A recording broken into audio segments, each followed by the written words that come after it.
The hospital room was deathly silent. Not the comforting kind of silence, but the kind that meant something was wrong.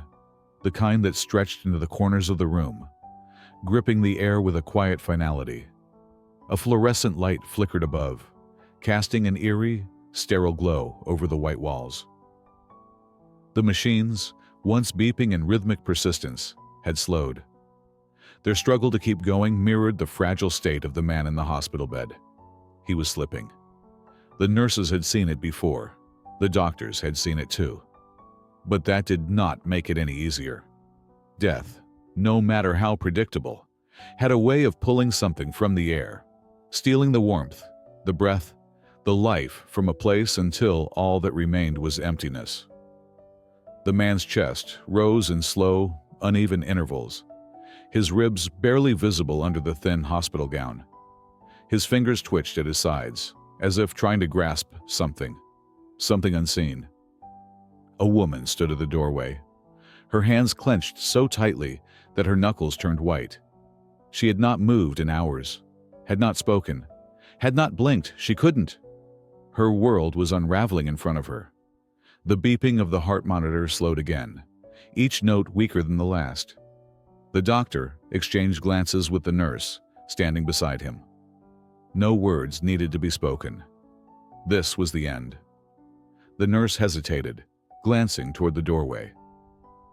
"Should we—" "No," the doctor interrupted.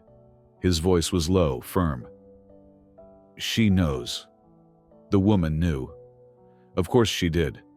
She had seen this coming for weeks, felt it in the pit of her stomach, like a sickness that could not be cured. But knowing did not make it easier. She had held his hand through the worst of it, whispering words of comfort, telling him stories of the life they had built together. But now, in these final moments, she could not move, could not breathe. The doctor pressed his fingers to the man's wrist, searching for something that was no longer there. His face remained unreadable, but the slight, sharp inhale through his nose said enough. The machine let out a single, prolonged beep. Flatline. The nurse swallowed hard. The woman gasped, her knees threatening to give way. The doctor exhaled slowly, forcing himself to maintain the same detached professionalism that had been drilled into him over the years. But something about this one felt different. A final pause. Then, time of death, 2:47 a.m. The words didn't feel real. They hung in the air like a weight, pressing down on everyone in the room. The woman let out a choked sob.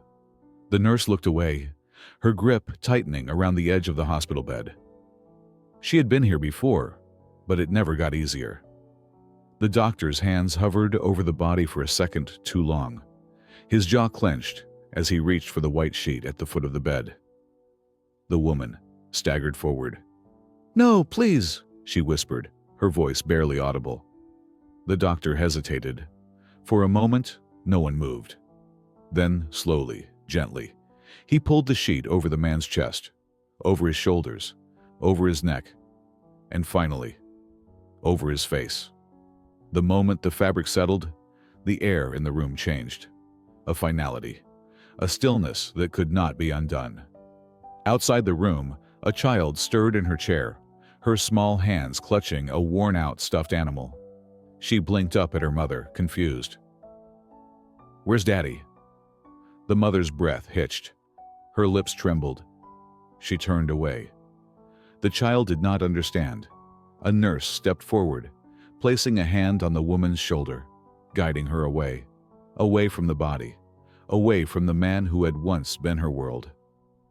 But she could not stop looking. She could not stop listening, as if somehow, in some cruel twist of fate, he might call out for her one last time. But the room remained silent.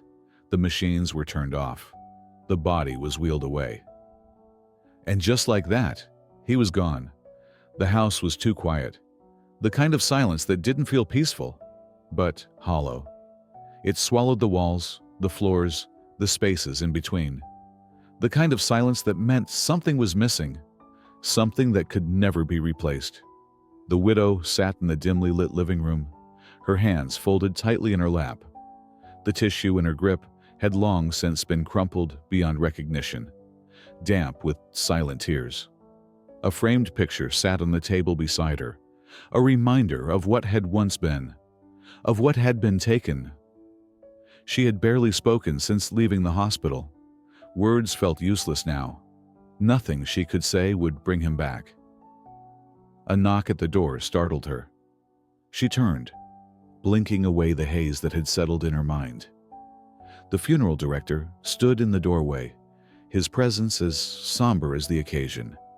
He removed his hat, holding it respectfully against his chest. "We can begin the preparations whenever you're ready," he said softly. The words barely registered. "Ready? Could someone ever be ready for this?" She forced herself to nod, though her body felt detached. The arrangements had been made days ago, before the end, before the last breath. Now, it was just a matter of following through. The widow rose slowly, her movements stiff, robotic. She followed the man to the car, stepping out into the cold air of the early morning. The world outside had not changed. Cars still passed. People still walked. Life went on. For everyone else. The drive to the funeral home was a blur. She barely remembered stepping inside, barely remembered the low hum of quiet voices, and the faint scent of polished wood and flowers. The funeral director spoke in gentle tones, his words measured, rehearsed. "Would you like to see him before the embalming begins?" Her stomach twisted. See him as he was? She wasn't sure what was worse, never seeing him again, or seeing him like that. Still, she nodded. She had to. One last time. She followed the man down the hallway, past doors that led to places she did not want to imagine. Then, finally, they stopped. The room was cold, colder than the hospital, colder than the air outside. And there, on the metal table, beneath the pale, sterile light, he lay still, too still. She stepped forward. His face was the same, but it wasn't. His hands were the same, but they weren't. This was not him. This was what remained. Tears welled in her eyes, but she did not let them fall. The mortician stood near the wall, giving her space. "I'll give you a moment," he murmured, then stepped outside. She reached out, just for a second, just to touch him. Her fingers hovered over his, barely grazing the skin, and that's when she felt it. Warmth. Her heart stopped. That wasn't possible. Her fingers pressed down slightly. Still warm. A small gasp escaped her lips. The mortician returned, pausing at the door. "Everything all right?" She pulled her hand back sharply. Had she imagined it? It had to be her mind playing tricks. "Yes," she whispered. The mortician hesitated, studying her face. Then with a nod, he moved toward the table. "We'll begin shortly." He did not notice the warmth. Or perhaps he chose not to. The embalming begins. The mortician stood over the body, rolling his shoulders as he prepared his tools. The assistant stepped into the room, glancing at the checklist. "Routine procedure?" The mortician nodded. "Should be." He reached out, pressing his fingers against the wrist. A habit. One last confirmation, no pulse. Of course not, but... The skin, still warm. He frowned. His assistant noticed. Something wrong? No. A lie.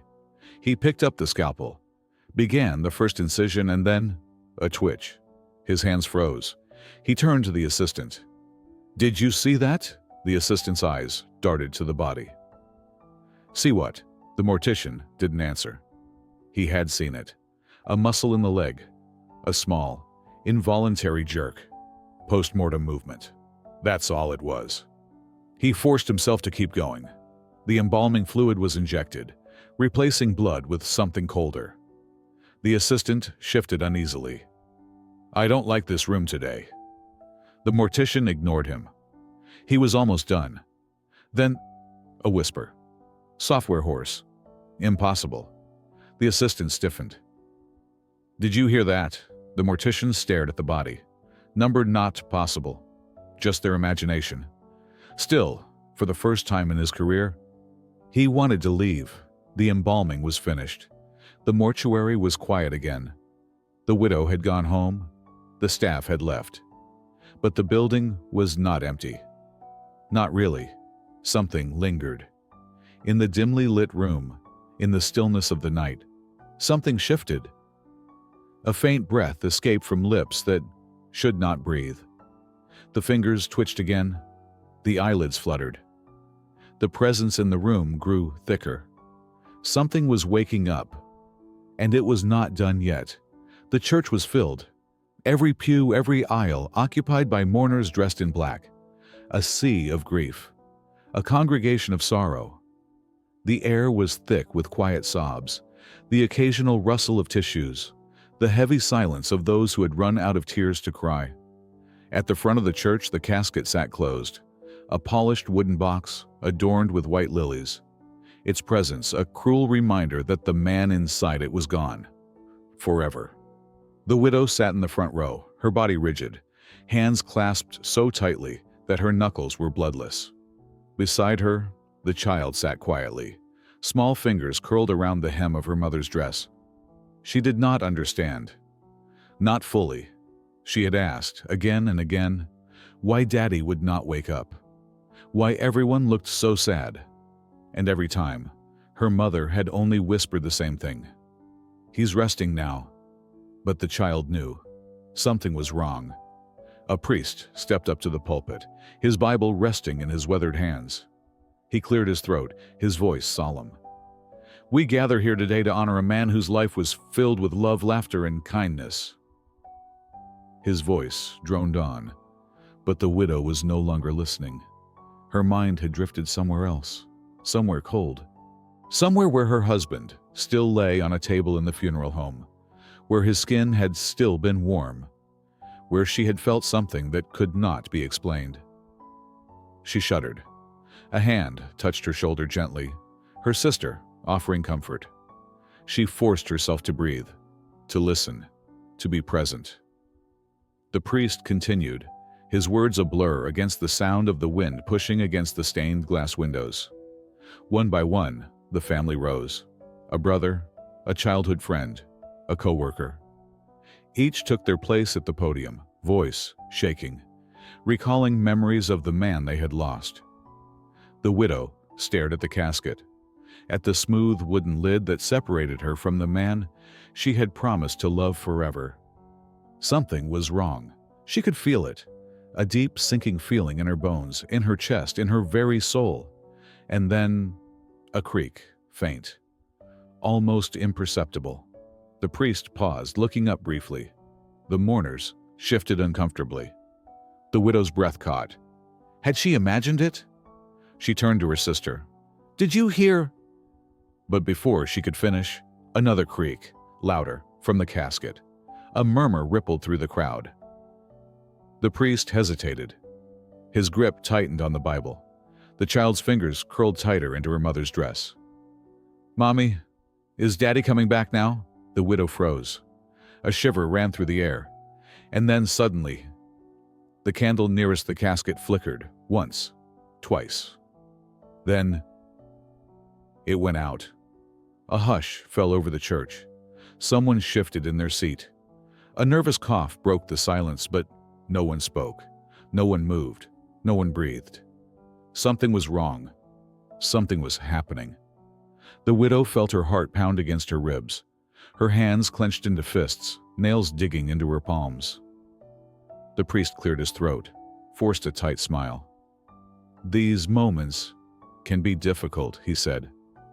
But we must remember our loved ones are never truly gone. They live on in our hearts, in our memories. And then, a knock, software muffled, from inside the casket. The priest's words died in his throat. The widow's head snapped toward the coffin, her breath ragged.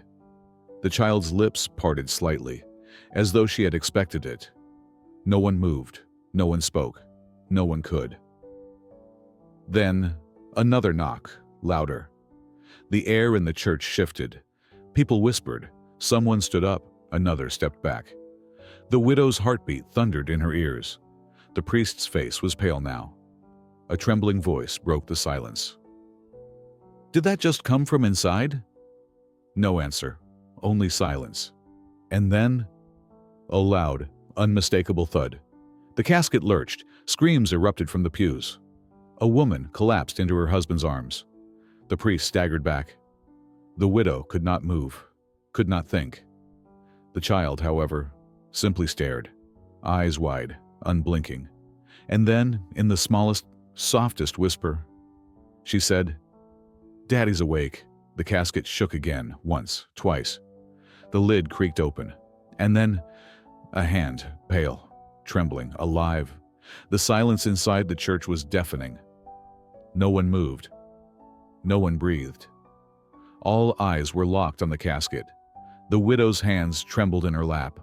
Her chest rose and fell in quick, shallow breaths. She wanted to look away. She needed to look away, but she couldn't. The lid had moved, not by much. Just an inch, just enough. Enough for someone to have seen it. Enough for everyone in the church to feel it. A coldness settled into the room, heavier than grief. It was something else, something wrong. The priest took a shaky step forward, his voice once steady, now barely a whisper. "I'm sure there's an explanation," but even he didn't believe it. Then, another tap from inside. The widow flinched. The child beside her only watched, calm, still. Another whisper spread through the crowd. The wind outside picked up, rattling the stained glass windows. A man near the back stood suddenly, shaking his head. "This isn't right," he muttered. He turned to leave, but the door wouldn't open. He yanked at the handle, his face paling. It was stuck. The whispers grew louder. A woman reached for her husband's hand, her fingers cold, her nails digging into his palm. "What's happening?" No one had an answer. The priest took another step forward, his Bible clutched tightly against his chest. "Sometimes, in grief, we hear things." But even as he spoke, he heard it too. A slow, scratching sound. From the inside of the casket. The widow gasped. The child, still watching, whispered, "Daddy's knocking." The priest's fingers trembled against the worn leather of his Bible. This wasn't grief. This wasn't imagination. This was real. Another knock, louder. The candle nearest the casket flickered again. The wind outside howled through the cracks in the stained glass. Then, a man stood up, slowly, hesitantly. He was old, his face worn by time. His eyes were clouded, yet locked onto the casket. He took a careful step forward, his hand trembling as he reached out. The widow's breath hitched. "Don't," she whispered. But he didn't stop. His fingers brushed the polished wood. The man in the casket, the man who should not be speaking, shifted slightly. His movements were sluggish, unnatural, like a puppet adjusting to the weight of its own strings. The priest cleared his throat, his voice strained. What do you mean?"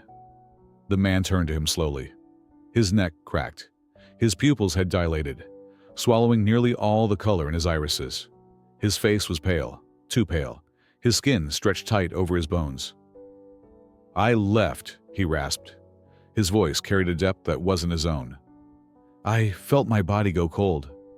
I saw everything fade and then..." A long pause. His fingers tensed against the edge of the casket. "I woke up somewhere else." The crowd shifted uneasily. The air was wrong now, dense, stifling, like the oxygen had been stolen from the room. A woman in the second row clutched the cross around her neck. The child beside the widow tilted her head. Her expression remained neutral, almost expectant.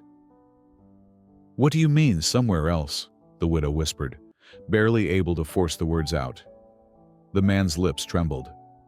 "There was light," he whispered, "blinding, endless. At first I thought it was heaven." A murmur rippled through the church. The priest stiffened. His grip on the Bible was ironclad now. But then, it wasn't. The widow felt her entire body go rigid. The man closed his eyes, his face contorting, as if trying to remember something he had spent a lifetime forgetting. The light faded, he murmured. And then there was darkness. A cold chill swept through the room. A woman let out a soft, shaky cry. The man's fingers dug into the wood of the coffin. "I wasn't alone," he repeated. His breath hitched. There were voices. A collective shudder ran through the mourners. Not one, not two, many. His voice dropped lower now. They were calling my name. The priest opened his mouth to speak, but nothing came out. The widow's breathing was shallow, rapid, unsteady. What did they say?" The man's jaw clenched. His shoulders tightened. His hollow gaze locked onto hers. "They told me I wasn't supposed to leave." Silence. A heavy, suffocating silence. The priest took an unsteady step backward. Someone else rose from their seat, moving toward the exit, only to find the doors still locked. The man in the casket lowered his head. "I didn't walk out," he whispered. "I was pushed." A soft gasp echoed from the front row. The child beside the widow smiled, a small, knowing smile. "They let you go," she said quietly. The widow snapped her head toward her daughter. "What?" The child's eyes were wide, innocent, too calm. "They let him go," she repeated. The man in the casket's hands twitched violently. The muscles in his jaw flexed. His body shuddered. The room grew even colder. And then, he lifted his head, his pupils fully dilated. His voice deepened, warped. "No." A slow, eerie pause. "They sent me back." The lights flickered. The wind outside howled against the stained glass. The widow felt her stomach drop. The man's next words came out barely above a whisper. "And I wasn't the only one who came back." A stillness fell over the church. Not just quiet, not just silence. Something deeper, something unnatural. The widow's breath came in sharp, shallow bursts. "I wasn't the only one who came back." The words dripped into the air like poison, curling into the spaces between the pews, pressing against the ears of every single person in the church. The priest made the sign of the cross, his hand trembling against his chest. The mourners sat frozen, eyes wide, mouths open, daring not to move. The man in the casket slowly turned his head, his dead gaze sweeping across the crowd. Then, his body jerked, a single violent spasm, like something pulling at him from the inside. The widow flinched. The child beside her, however, did not. She only watched, calm, still. The man's fingers twitched against the wooden edge of the coffin, his lips parting like he was about to say something. But he didn't. Not yet. Not until his eyes locked onto someone in the crowd. A man in the third row, middle-aged, dressed in a black suit, sweating now. His hand clutching the edge of the pew so tightly, his knuckles turned white. The moment their eyes met, the man in the suit went pale, as if his entire soul had just been pulled from his body. The widow turned her head, following her husband's gaze. The church had been full of grief before, but now it was full of something else, dread. The man in the casket lifted a single, shaking hand and pointed straight at the man in the third row. "You!" A collective gasp from the mourners. The man in the suit visibly stiffened. His chest rose and fell in rapid bursts, his forehead beading with sweat. His eyes darted to the doors, still locked. The priest finally found his voice. "Who is he talking about?" The widow swallowed hard. She knew that man. Everyone did. He was her husband's business partner. The two had worked together for nearly 10 years. He had spoken at the wake, had shaken hands with mourners, had placed a single white flower on the casket before the service began, and yet her husband was pointing at him, calling him out, accusing him. The man in the suit started shaking his head, his lips parting, stumbling over his own words. I don't understand," he stammered. The widow felt ice run down her spine. Her husband's expression twisted. Something dark flickered in his eyes. Then, a voice escaped from his lips. A voice that was his, but not. "You were there with me." The words slithered through the air like smoke. "You were there with me." The man in the suit staggered backward. His breath hitched, his hands trembling as they clutched at his chest. His eyes darting wildly around the room, as if looking for an escape. But there was none. The doors, still sealed shut. The mourners, still frozen in place, their faces painted with disbelief, with fear, with something deeper, something primal. A woman in the back row let out a soft, strangled sob. The widow's stomach tightened. She turned her gaze back to her husband, the man who had died, who had been buried in a suit she had picked out, who had been laid to rest beneath white lilies, who was now sitting up, breathing, speaking, pointing, accusing. The priest opened his mouth, perhaps to protest, perhaps to pray, but no sound came out. No one knew what to say, because there was no explanation for this, for the impossible, for the unnatural. The man in the suit's breaths turned shallow, erratic. His lips parted, desperate, pleading. "No, no, this isn't happening," he muttered. He looked around wildly, searching for a friendly face, someone to deny this for him. But no one did. The widow couldn't, the priest wouldn't, and her husband. Her husband just stared. Then, in a voice too raw, too cold, too unnatural, he whispered, "I remember everything." The man in the suit let out a choked noise, a strangled half-sob, half-breath, the sound of a man being dragged toward the edge of something he could never come back from. I don't..." He turned to the widow, to the priest, to the horrified faces surrounding him. "You have to believe me," he cried. But no one moved. No one spoke. Because they did believe it. Every single person in that church had felt something was wrong, had felt it in their bones, in their teeth, in the places words could never reach. And now, they knew. It was true. It was all true. A deafening crack of thunder rolled outside. The stained glass windows shuddered in their frames. The flickering candlelight dimmed. And then, the man in the suit ran. Or at least, he tried. He lunged toward the doors, his hands slamming against them, his shoulders heaving as he pushed, pulled, clawed. Nothing. They didn't budge, didn't even shake. The air grew thick, too thick, like something unseen had wrapped itself around the walls of the church, pressing down, squeezing, sealing them inside. The widow's hands clenched into fists, her nails dug into her palms. She forced herself to look at him, at the man who had once worked alongside her husband, who had given a eulogy just days ago, who had told her how sorry he was, how much her husband had meant to him. And now, here he was, pleading, panicked, desperate, the way guilt was desperate. And the man in the casket, the man who had died, the man who had been sent back, was still pointing, still accusing, still remembering. The priest took a step forward, his voice shaking. What is it that you saw?" Her husband's lips curled upward, but it wasn't a smile. Not really.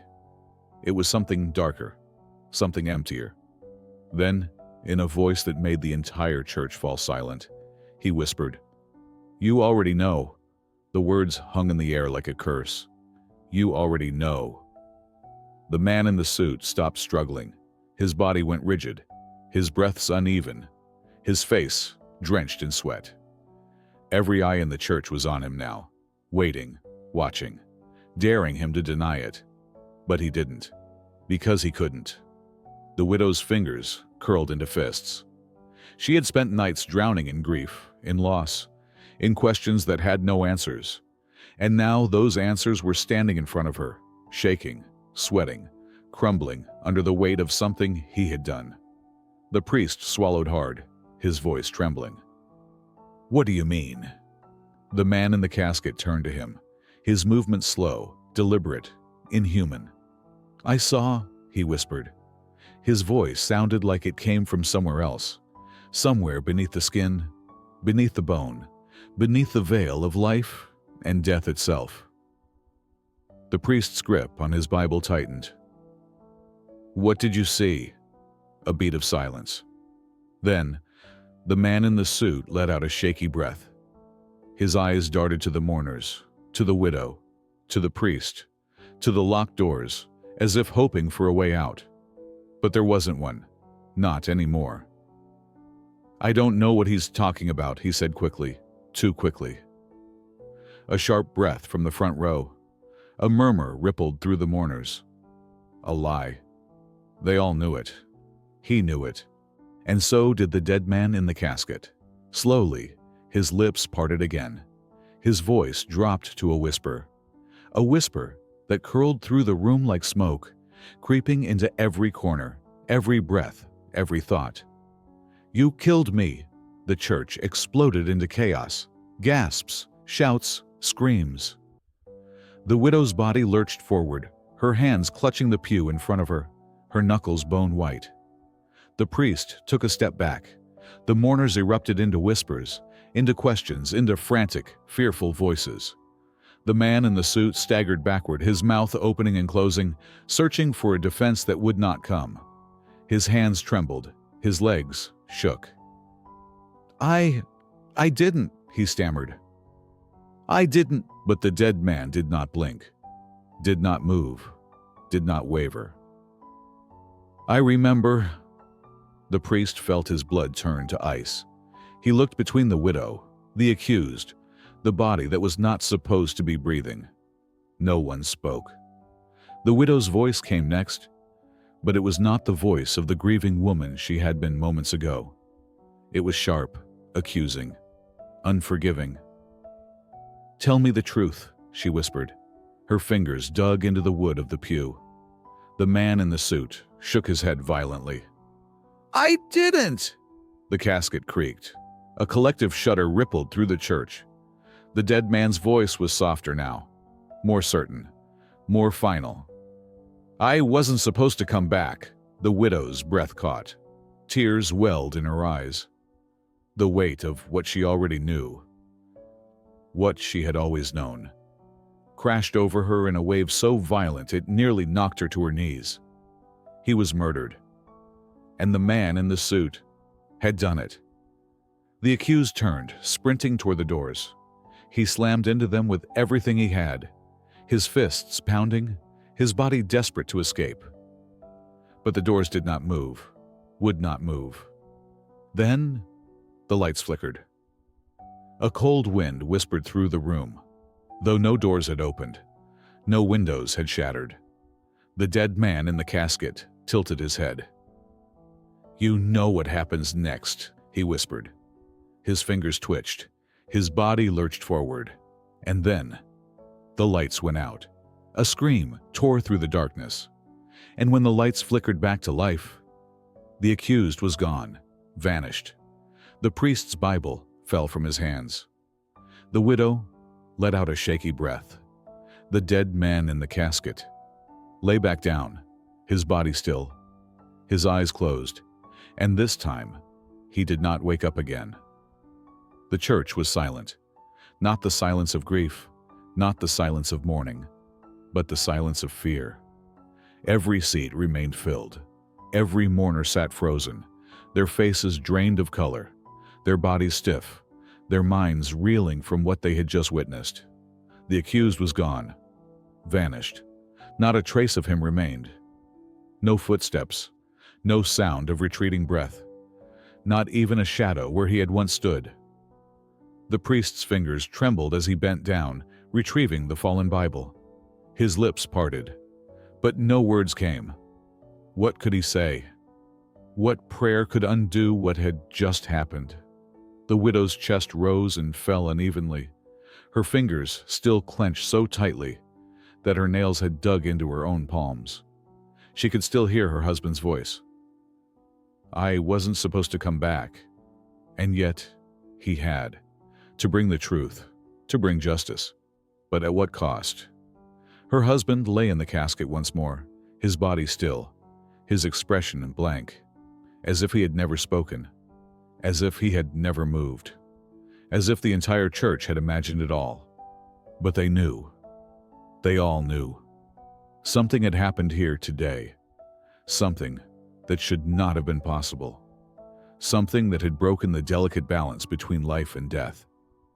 Something that had taken a man who should not be walking and brought him back to deliver his final message. A heavy gust of wind rattled the stained glass windows. The candles flickered, and for the first time in what felt like hours, the doors creaked open. The widow turned, her breath catching. Light from the outside world spilled into the darkened church. Warmth, life. The spell had been broken. And yet, no one dared to move. No one wanted to be the first to leave. The widow swallowed hard. Her gaze drifted back to the casket. Her husband lay there as he had before, but something was different now. He looked at peace, as if, in death, he had finally found the answers that had eluded him in life. The widow wiped at her face, not realizing she had been crying. The priest stepped forward, his voice quiet, hesitant. This was not a normal funeral. A nervous, almost hysterical laugh bubbled up from someone in the back. It wasn't funny. Nothing about this was funny.